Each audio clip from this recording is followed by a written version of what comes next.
focus na tayo kay Tatay Digong. Exactly, ang focus lang po ay kay Tatay Digong at kay Tatay Digong alone. We are nothing but just supporters of ensuring one objective and one goal will be attained. At yun po ay ang mapauwi si Tatay Digong sa sa Pilipinas, I mean. So, sabi kanina, nag-away-away daw. Let's try to tackle that a bit. There is no sense in away-away actually, to be honest lang, no? Because we are all Filipinos. Noong 31, it seems that there's one group coming from within Europe who came there, but then they felt that it was short coming from the volunteers, that they didn't feel that welcome, or perhaps, I don't know, they have an idea or perception of how a welcoming committee should act or whatnot. So, in short, the effort fell short of their expectation. Help Alvin, kamusta ka today? I'm fine. I'm always fine. Tina, I'm okay. I'm fine. I'm just at home, just looking into finalizing all the things that I need to prepare, because I'm gonna start teaching again next week, starting next week, and it's going to go for 3 weeks. But don't worry, I'll still be able to go visit the Duterte Street. Everything already. I'm trying to manage everything to make sure that things are already going to set accordingly. I'm also set to do my thesis defense by the end of June, I think, or early July. So I'm trying to fix things well. What about, the latest for Tatay Digong. Sir, nakita ko tumawag kay Pinoy Holland, sir, kanina po. Yes, I called him. Sir, bakit may nag-away dahil sa lechon? Ha? May nag-away dahil sa lechon? Really? That's very weird. Let's talk about Tatay Digong. I'm from Butuan City. I grew up in Agusan del Sur and then moved to Butuan City, and then from Butuan City I moved to Cebu to go to work, and then basically I ended up here in the Netherlands, and then now fast forward, I'm fighting for the Philippines, supporting for Tatay Digong hanggang sa dulo, showing my unwavering love and support. That's how brief it is. Okay, how's Tatay Digong? Sabi ni Ma'am Hanilet yesterday, he's okay, pumayat, but we need to pray for him, sabi niya. But there was a statement there saying that, they really need to make it urgent, mabilisan nila yan, kung ayaw nilang mamatay yan dyan sa loob. And that phrase was very powerful, kasi nga, it made me feel like I really need to pray very well.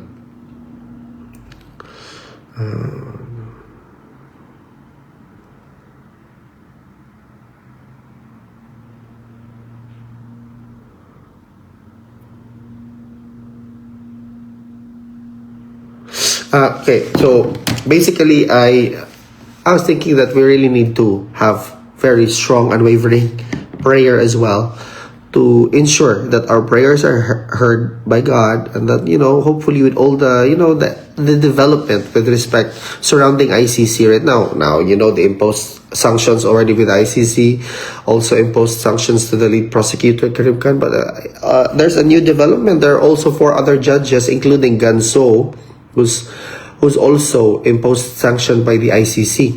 Now, the main point is this. I was thinking earlier, what is the relationship? How is this going to affect the ICC with respect it being an institution, and how is it going to move forward with all these things happening externally? But I'm pretty sure they're going to press on and just continue and act accordingly. But again, pending trial, all of the motions submitted by the lead counsel, Attorney Kaufman, especially, we are waiting for the plenary session,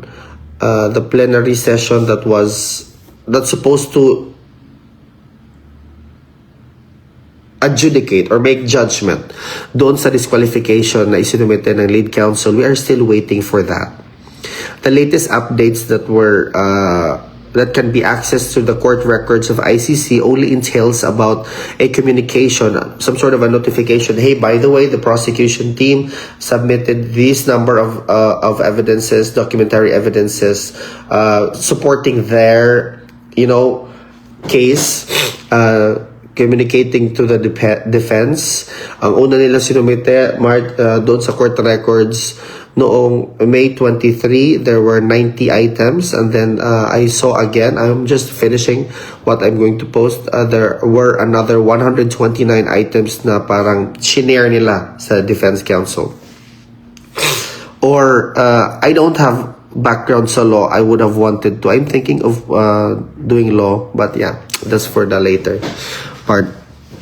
Maybe, who knows. And then right now, I'm more concerned about Tatay Digong's health, because can you imagine, today is the 86th day that he's been held inside the ICC detention facility pending trial, because the confirmation of charges will be on the 23rd of September.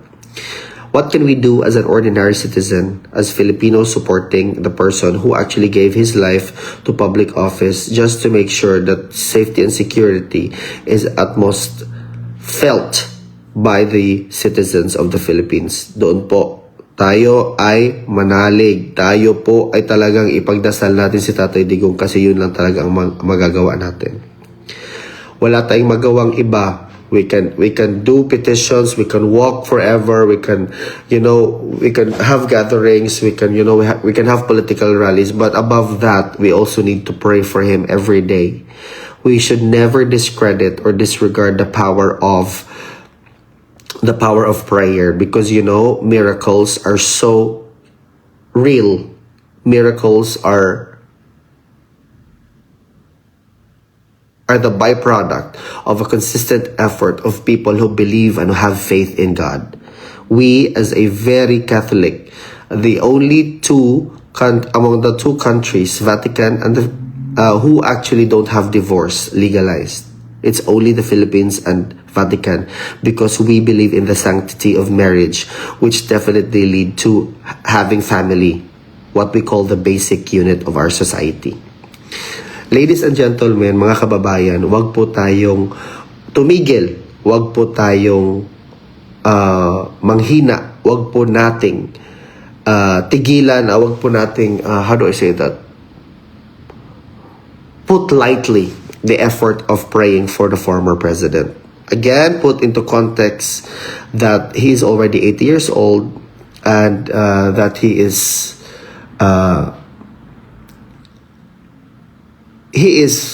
old, basically. So,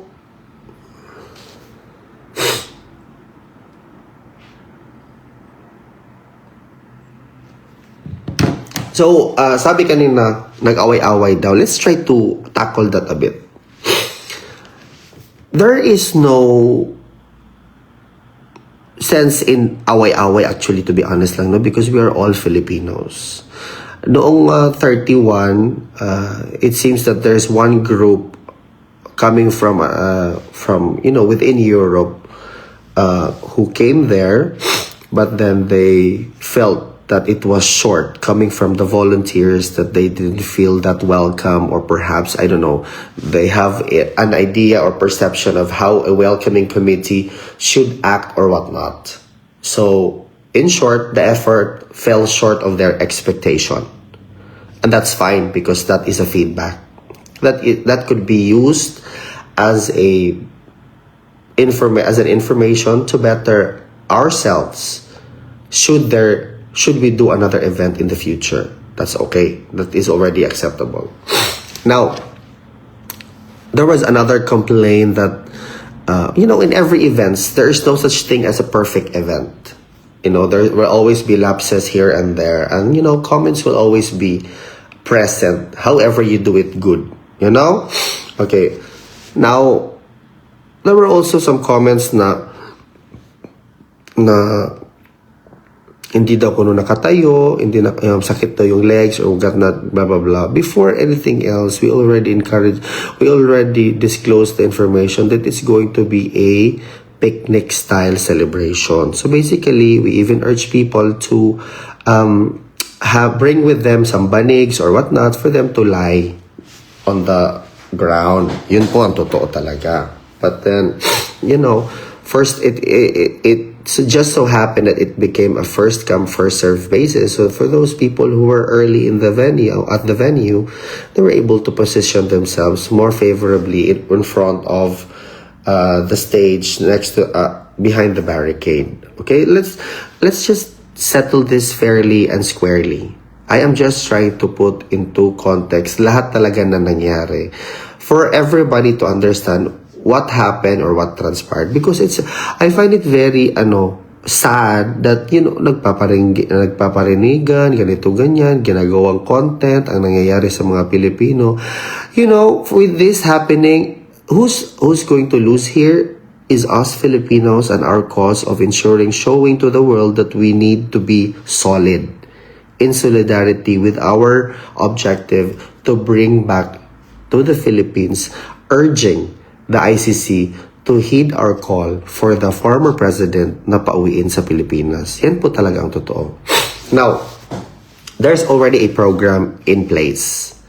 Pagdating ko po doon sa venue, there were a lot of requests that, pwede ba mag-perform dito si ganito? Pwede ba mag-perform si ganyan? Pwede ba dito mag-perform? Like, really a lot. But I said, no, not possible, because we already have a program prepared and meron po talagang flow na strictly pina-follow. Because we were dealing with protocols then, because there were a lot of VIPs. Okay? So, yun na po. But then, meron na kaming dalawang performers who were prepped beforehand that they are going to perform. Nandoon talaga sila sa program. Okay na. Next, nangyari, at the later part, kasi ang protocol nga, it would be better talaga na for us to have a bigger mind. Kasi ang nangyayari kasi, I noticed na you actually felt that it is just our decision. Who as volunteers, we're also volunteers here, we are not in any way paid for the job. We are volunteers because we took the initiative, we took the active role of ensuring that somebody is going to be there as part of the body to operationalize an idea. The idea of ensuring that we celebrate the birthday of VP Inday, and at the same time, we gather and show to the world that we are there to rally and, to ask for the ICC to send PRRD home, which basically the theme of the event. Yun na po. Ngayon, at the later part, nakasalita na lahat ng mga meron na, patapos na po siya, natapos na po si VP Inday. Before that, I already considered one of the performance of someone, because I know that he can very much sing this song. I've already heard him, I think, twice or 3 times na kinanta yun. Because that's why I tried to push it na talagang kumanta siya. So, I went there sa crowd kung saan sila, and then I said, "Sir, mag-ready ka, sir, because I will be I will make you sing." Yun talagang sinabi ko. Okay lang ba, sir? Ready ka? So yun, ready na siya, ganito, ganyan. But it just so happened na nandun ako sa stage because mag-proceed na pala sa photo opportunity with VP Inday. Yun talaga ang nangyari. And then, nakita ko siya, pumasok siya doon sa stage. Sabi niya, "Sir, kakantaan ako." Sabi ko, "Sir, pasensya na, hindi na pala pwede, sir, kasi nag-ano na tayo sa photo." I remember very well na sinabi ko talaga, in contrary sa pagsabi na, hindi ka nakakanta, because that's not my attitude na magpahiya ng tao or magalit sa tao. That's not really my character. I've been here in this world for 32 years already. And I have never, how do I say that? I never want people to feel parang nang lamang ko sa ila, or I really didn't want people to feel na parang gi-underestimate ko sila. Hindi ako ganyan na pagkatao. So, but it was just so easy for this person to put it out in the open. Ganito para siya, hambugero ka, ganito. I asked almost 50 people already. Talaga, almost 50 people. What changed from the very beginning, nakita na ako. Ang nangyari kasi, honestly, to be very brutal and honest to you, na butthurt ka kasi. because you were not able to sing. Sir, I took it upon myself na sinabi ko talaga, I tried to even address it sa live mo, hindi ka nag-respond. Because we could have just put this in private. Kasi ayaw ko kasing ganito. Ayaw ko kasing ganito na, alam mo yun na, and also there were a lot of people, they think that, bata pa yan si Alvin, ganito, ganyan, he cannot be trusted, chuchu, blah, blah, blah, whatnot.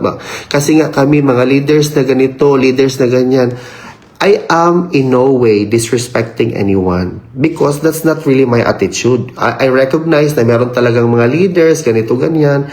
There was even a very consistent effort to demolish me, even when my only intent is to show my unwavering love and support to Tatay Digong. Yun lang naman talagang gusto ko.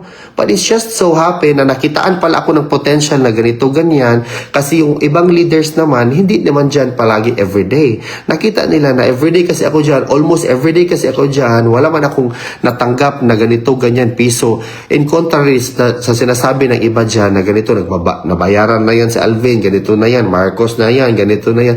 It's just so easy to accuse people. Not only me, but also the people I work. Yes, si Sir John Degamon, siya po talaga.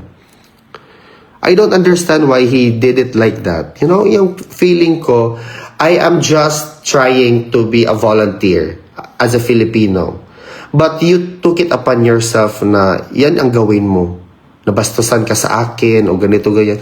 Paano ako nabastusan kung sabi pa nga, nag-comment pa nga, nag-reach out ka pa nga sa akin before. Sir, baka pwede ganito, pwede ganyan, no? You know, I try to be very, very, very, how do I say that? Professional with all my dealings sa lahat. You know, I don't understand why we need to go down like this. This is not about me, or this is not about you, or this is not about nobody. This is about the former president. This is about advancing a cause of ensuring that we maintain proud of our Filipino identity, that we understand that we are a sovereign state, that we call on the ICC to recognize our efforts for the former president to be brought back to the Philippines.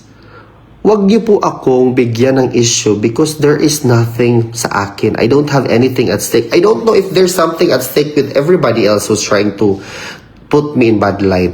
Because how many times you put me in bad light, it will always be, how do I say that?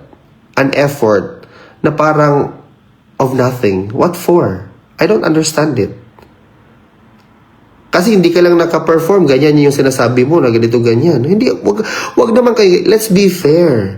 I even tried, kayo na nga yung naghangyo, I even tried na i-accommodate ang hangyo, nagalit pa kayo sa akin. Kaya I became very, how do I say that, courteous. I even reached out, nag-comment pa ako sa post ninyo, ganito, ganyan ang issue. Ano bang problema? Bakit ba na ganito ganyan? Bakit ba? Ano bang issue? Because parang naging katawa-tawa tayo sa mga gustong mangyari ang ganito.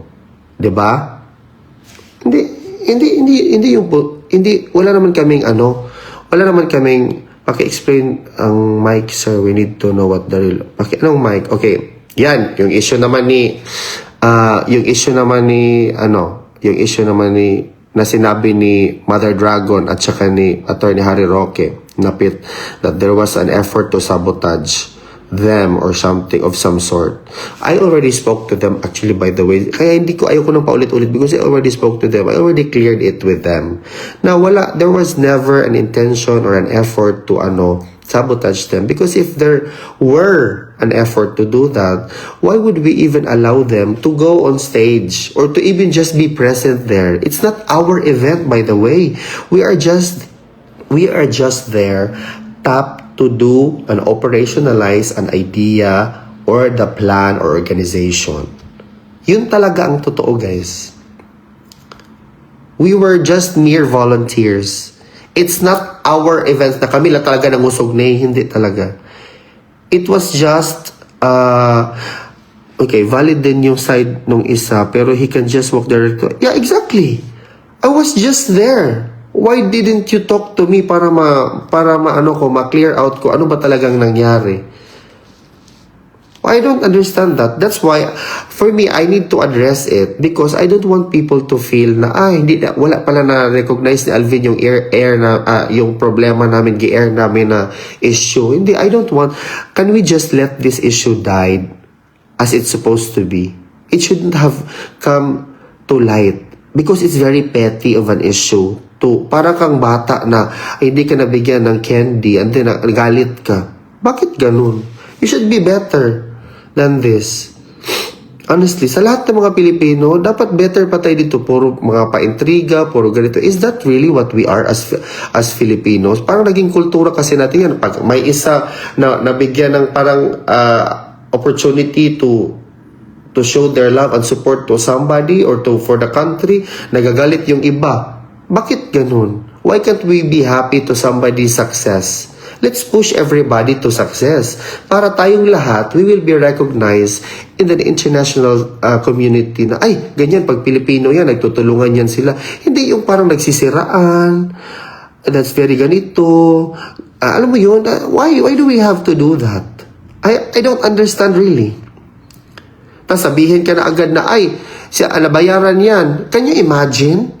Kasi nagpalit yun si Amy Marcos, you will say na nagpakumkum. Can you really imagine that? This was a question exposed by, I know, one of the live of Maharlika na, mayroon magpakumkum, pakimkim.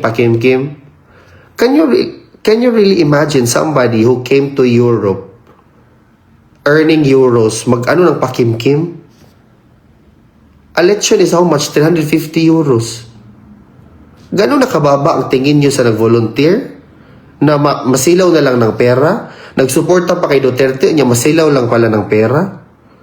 I tried as much as possible to be, how do I say that? Cordial.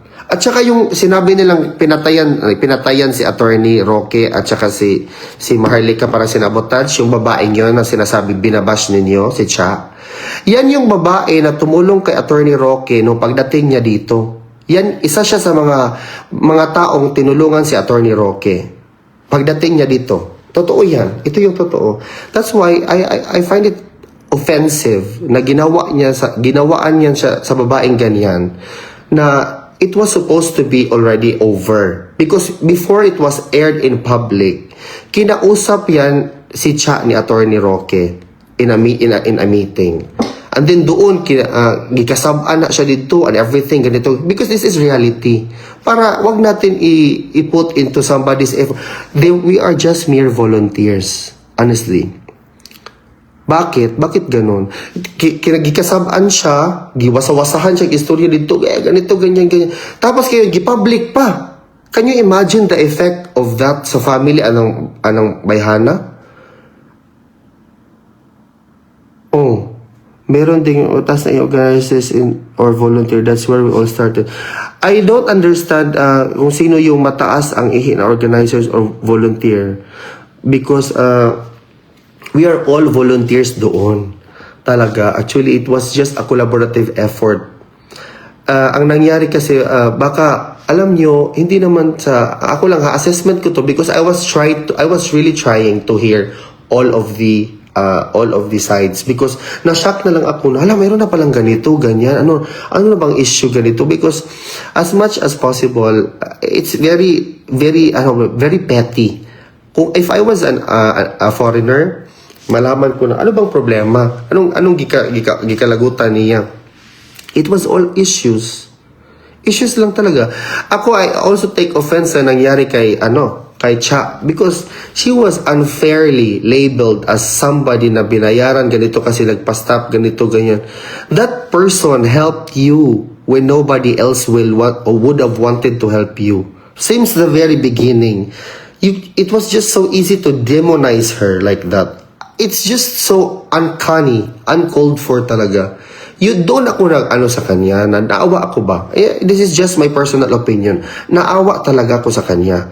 Because yung mukha niya all over the news, ginaganyan-ganyan siya, or alam mo yun, ang tao nag-volunteer lang naman, hindi yung siguro nagustuhan ang facial expression niya or whatsoever. Perhaps that's the normal expression of the person. That's why That's why I spoke to Attorney Roque and Maharlika about it. Intently. Nag-usap talaga kami. Sabi ko, ma'am, sir, wala talagang opinion, wala talagang effort to sabotage or whatnot. Because tayo lang dito, magkampi-kampi, dapat tayo. Why do we need to point out somebody na, ganyan, pinapatay yan or whatnot, ganito, ganyan. I just hope and wish that we can move forward and let this issue die down. Wag nating ipaulit-ulit. Wag nating paulit-ulit. Wag na po tayong paulit-ulit. Unethical kasi yung mag-off ng ma'am, hindi ko din alam kung na-off ba talaga or pinahinaan or whatnot. Kasi nakita ko doon sa video. Kasi kinausap pala ako, nagkausap kami ni attorney, nakita ko doon na sabi niya, hindi pa ako nakapagsalita. Sabi ko, attorney, hindi ko talaga alam na hindi ka pala nakapagsalita pa. I thought nung nag-stop ka na, panaog ka na sa stage, it was my cue to also go up. Hindi ko alam kung anong nangyari, bakit napatayan si attorney, or bakit kung yun ba yung alleged na pinatay, or pinatay yung mic, or whatnot. That was indeed also uncalled for. Sinabi ko talaga yun sa tao, sino ba talaga ang bakit nagpapatay, ganito, ganyan. Kaya, ngayon, sinabi ko na nga kay attorney, for what it's worth, sinabi ko din ito kay kang Maharlika, kang Mother Dragon. Ako, ma'am, I'm really sorry kung yan ang nangyari, because she really felt bad para kay attorney, kasi she felt na si attorney disrespect. So I said kay attorney, for what it's worth, attorney, I'm really sorry na nangyari yun, but that there was, again, just to clarify, there was no effort na anuhin si attorney, because si attorney is welcome talaga yan ng Filipino community sa The Hague. He was embraced as a family na talagang atin sa attorney, ganito, ganyan. Wala talagang effort sa attorney para kay attorney na ganyan din siya, bastusan siya. That's why I was like, the idea of that event is supposed to be about VP Inday, and also her birthday, and also the call for PRRD to be brought back to the Philippines. Alam mo yon. But then, ngayon, yun pala, na meron na palang issue na ganyan. But I understand that people are entitled for their opinion, so I am also entitled to this opinion. So, yun yung yun yung punto ko. Because, sinagot ko lang to kasi, inano dun kasi sa question, no? I just wanted to revisit that, and then after this, it's over really. I don't want to even tackle it anymore, blah, blah, blah. There is an event they are preparing for an event on the 14th of June. By all means, let us support it. It's for Tatay Digong. There's also, there are a lot of events, I think, on that day. But, if it's for Tatay Digong, we support that. Na may ganon, ekes. And also, the ekes, guys, it was, I think, to stop. I think, iba kasi tayo ng ways to, para pa-stopin, or alangan naman singgitan niya sa attorney, stop, attorney! Mana siya, diba? So, that's why, ana-ana to siya. But, I don't want to, there was, I think, merong both, it was just unfair to slander someone like that, and be, kasi that's very slanderous, sinasabi mo na, bayad, ganito, ganyan, gipakauwawan, diba? So, hi, it's just sad, because after all, we are all Filipinos. It's very wala naman talagang problema. The event was successful. The event is this. There were some concerns. We tried to address that. But at the end of the day, naitawid po ang event. The event was the birthday celebration of VP, and call to action for ICC to heed the call of sending the former president back to the Philippines. Yun lang naman sana. Everything can be dapat na pag-usapan dapat. Actually. Stop taking sides. It's the effect of her gesture, pagpapatigil, cut the mic. Do you think that she really has the power to cut the mic as a volunteer? Do you really think that? Page pahina. That's kabastusan period. Tapos na po, hindi pa nag-sorry. Hi, simple naman. It's up to them, no? it's not my fight. I'm just trying to explain both sides.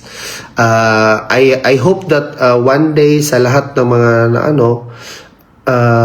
sa lahat ng mga na-involve or whatnot, you will find, or yung mga taong nag-take sides na, you will find it upon yourself na hindi kayo mapunta sa one side where you are trying to explain yourself, and then on the other side, you are trying to accuse about something without basis. So, kung saan man kayo mapunta one day in the future, because, sometime, perhaps this is a baptism of fire for somebody, na yun ang nangyari. But just to be fair, let's try to think about it. Hindi naman yon sa kung ano talaga ang gustong mangyari, no? But again, just one thing is very clear, there was no effort, na preempted effort or whatnot. Attorney Roque is considered a very staunch supporter of the Dutertes in the same way as Maharlika. So why would we even, there's no logic there. Why would we even try to put them in bad light like that when we all know that these people have already created the name for themselves? So I don't get that even. I'm trying to I'm trying to put that into context. Yun po ang totoo. Pero this is nothing but the spices of the journey. Isa yan sa mga may isasali ko sa isusulat kong libro. To be honest. Exactly, there's no use of crying over spilled milk. Correct, exactly. That's why I was just trying to revisit that, because it was a question from those people dito na nag-comment who wanted to put or to shed light. Ano ba talaga ang nangyari? Clearly, just on doing what you've done since day one, many of us were thankful to you. Thank you po, Sandy Birwar. With what happened, it will not, how to say that, it will not lead me into a wrong direction of talking about people or taking sides or whatnot. No, I will still remain steadfast and resolute to my objective since day one. I remember very well, 11th of March, that's when my patriotic heart was awakened. Yun talaga ang situation. And let's just accept, agree to disagree, that pero you don't really like magbangag-bangag si Spokes. Donna May, I don't like it na yung mga bangag-bangag actually. I really don't like that, because to me, as an educated person, it's very, nasyalohan ako pag ganyan. I find it shallow, yung ganyan. But I understand that we are all different. That's my opinion. You ask for it. So I am giving you my opinion. I find this a shallow way of retaliation, but it's up. We are all entitled to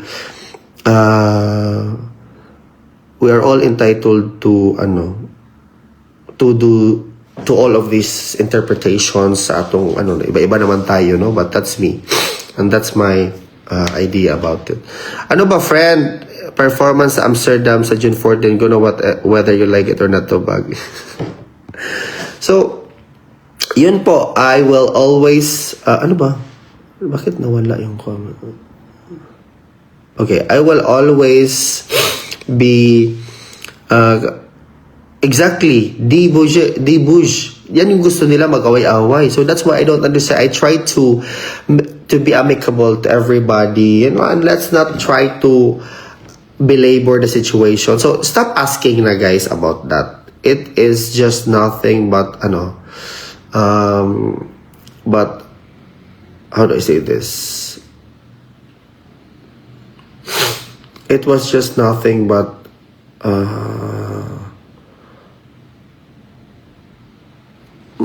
maybe a spices to the journey of supporting PRRD. It could go smooth, it could go left, it could go right, and then there's another hill, and then there's going down slope, and then those kind of things. That's basically it. So, seems you're taking sides kay Cha because you're in the same group given nag-help siya kay Attorney Roque for what pa para i-brought up niyo.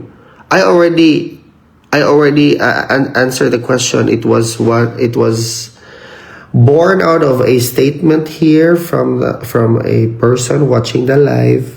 So I just responded, perhaps Zaza, that person doesn't know a bit of what's really happening, so she deserves to know the truth. And if you characterize what I'm saying as taking sides, it's also your opinion. I don't want to impose on you my point of view. I also don't want to take out from you yung opinion mo about kay Cha. That's yours. So, if you think that is what it is, then it is what it is. May 28 pa, wag na kayo mag-divide. We are here for one goal. Exactly. It's not elections yet. Parang may sipon. Yeah, I always have sipon because of the, how do I say that? Pollens and amik. Too much ego si mahagaling siya sa lahat ng bagay. Bisag may mga petty issues before. Okay.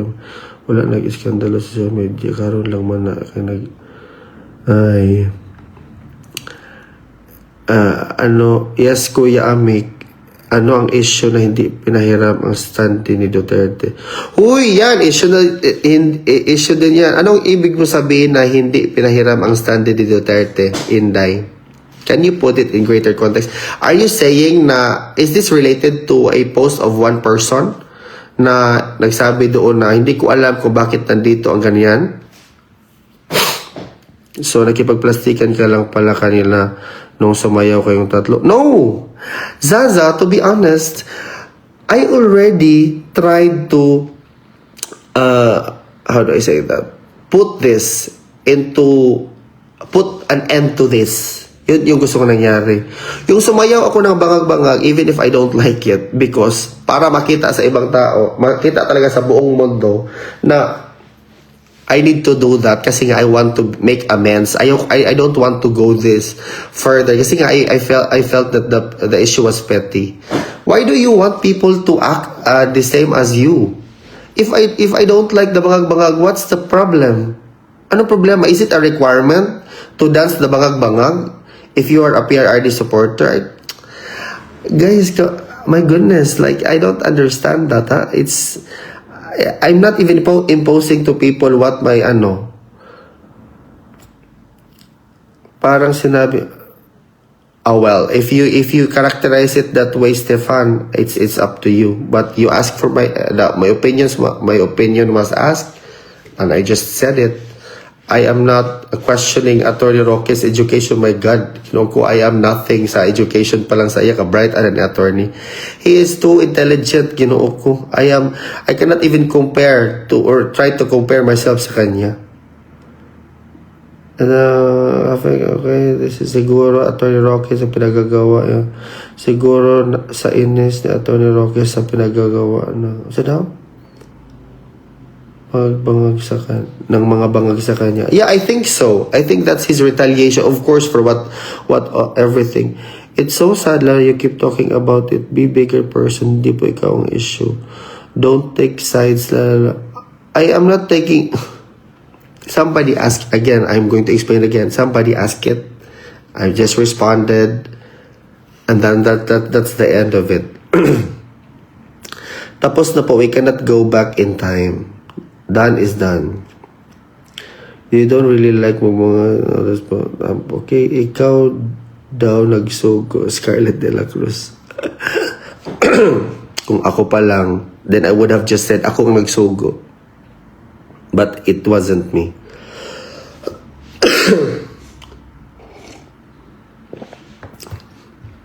Exactly, Carmela Condo. I made a shirt print mga bangag-bangag. Hindi pa yan sapat kay BBM. Wala akong pakialam kung andyan sa Amy. Yeah, go ahead. No problem po. I believe in you. Don't agree sa pagiging palaban. Through na nawala ako. Expose siya. Ayoko ng pagiging butang era niya. March kasi Hi sir, makabayan po ba di bumalik ng London? I think he is bound to go home on the 12th, or I mean I'm not very sure. I'm not privy of his I'm not privy of his schedule. Malakas pang amoy ni Madam Dragon, madali ang malalaman kung sino ang double agent. If I don't think that they will be able to well, it's up to them. I don't want to have comment po. Lucille, siguro, it's up to them, really. Everyone's entitled for their opinion. Watch it from Hong Kong, Jing Dal, hello po. She's the kind of person who will ask you don't know me, personal opinion ko lang yan. She's the kind of person who will ask you don't know me, personal opinion ko lang yan. Como Rebi. Alam, may issue ka na naman. Alams na may nag-back up sa'yo. Bakit hindi ka... Ay, ginako, Lord. Ayaw na isaba diha kay close na imuha case. Love lang gyud tama. Okay na na Pinoy in Holland. Maybe one of the reason kaya hindi sinama si Attorney Harry medyo. We can only, Delmar Garcia, we can only speculate. Focus na tayo kay Tatay Digong. Exactly. Ang focus lang po ay kay Tatay Digong at kay Tatay Digong alone. We are nothing but just supporters of ensuring one objective and one goal will be attained. At yun po ay ang mapauwi si Tatay Digong sa Pilipinas, I mean.